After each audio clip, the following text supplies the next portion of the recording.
Halo, perkenalkan saya Syafrul Jabat dengan NPM 2383 20161. Di sini saya akan menjelaskan kisah bisnis dari PT Jamu Nyonya Meneur.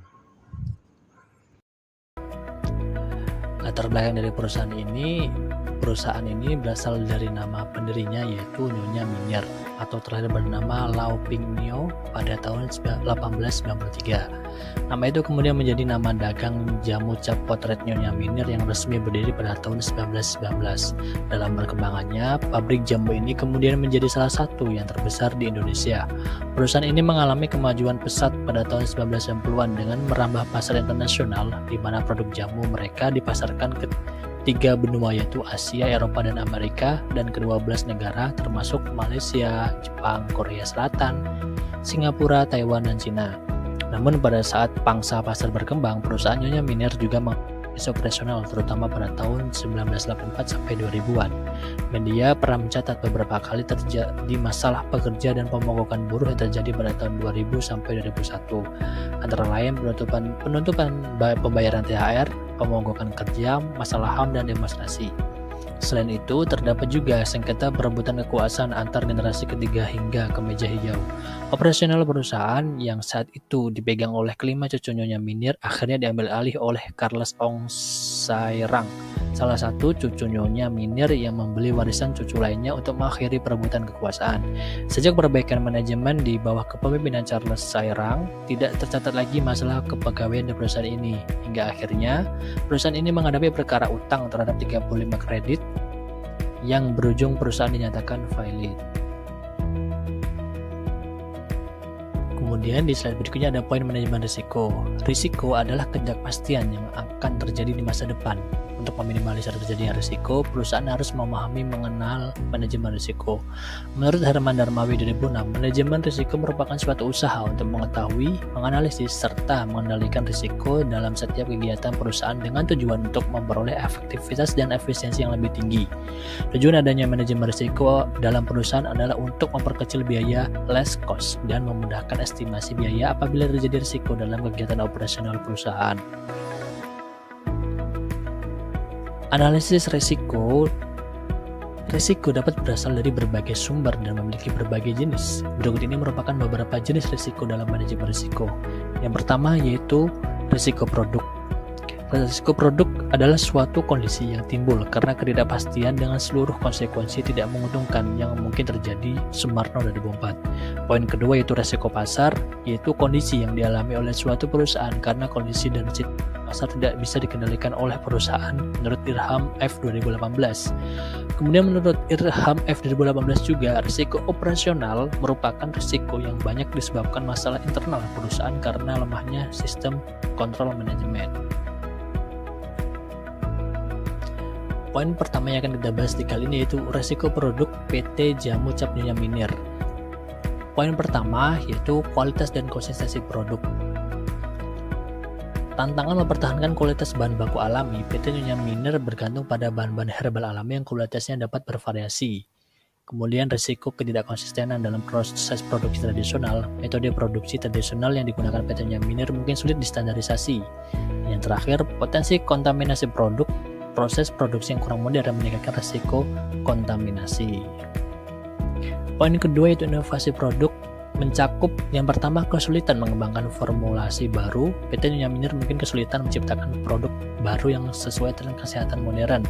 Yang kedua, risiko ketinggalan dalam kompetisi. Perusahaan mungkin lambat merespon perubahan preferensi konsumen. Dan yang terakhir, tantangan memadukan pengetahuan tradisional dengan teknologi modern, yakni perusahaan perlu menyeimbangkan warisan resep tradisional dengan metode produksi modern.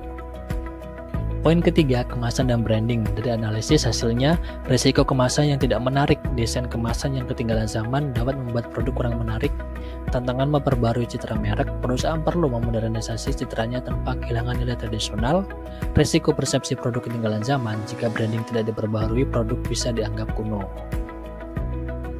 Kemudian, poin kedua, risiko pasar PT Jamu Cap Nyonya Minier.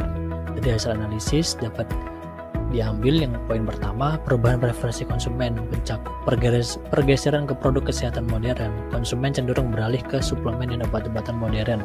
Menurunnya minat generasi muda mungkin kurang tertarik pada jamu tradisional.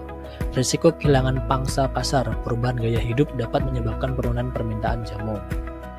Poin kedua, persaingan.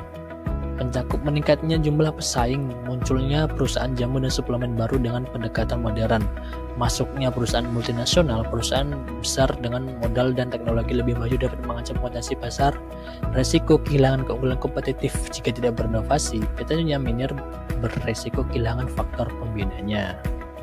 Poin ketiga tentang regulasi, mencakup perubahan kebijakan pemerintah, peraturan baru terkait produk herbal dapat mempengaruhi produksi dan pemasaran.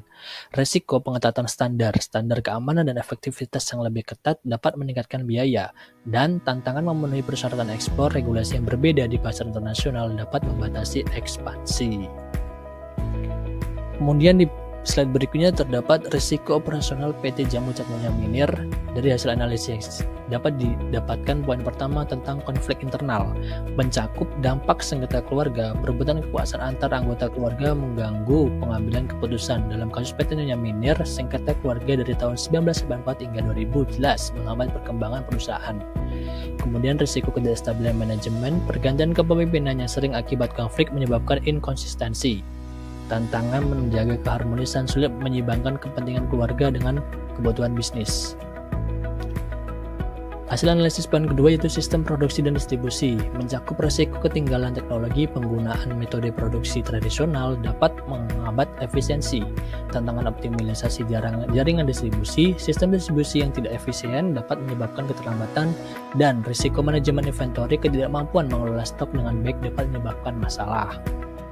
Poin ketiga hasil analisis yaitu manajemen keuangan, risiko likuiditas, utang yang menumpuk menyebabkan kesulitan memenuhi kewajiban finansial. Kemudian tantangan mengelola arus kas, ketidakmampuan mengelola arus kas dengan baik dapat menyebabkan krisis. Dan risiko ketidakmampuan memenuhi kewajiban jika terus merugi, perusahaan tidak dapat membayar utang dan biaya operasional. Ini terbukti dari kasus PT Nyonya Minir yang akhirnya dinyatakan pilot karena tidak mampu membayar utang-utangnya. Dari hasil analisis terkait risiko-risiko yang terdapat di PT Nyonya Minir, dapat disimpulkan PT Nyonya Minir harus meningkatkan kualitas dan konsistensi produk dengan mengembangkan formulasi baru dan memperbarui kemasan dan branding.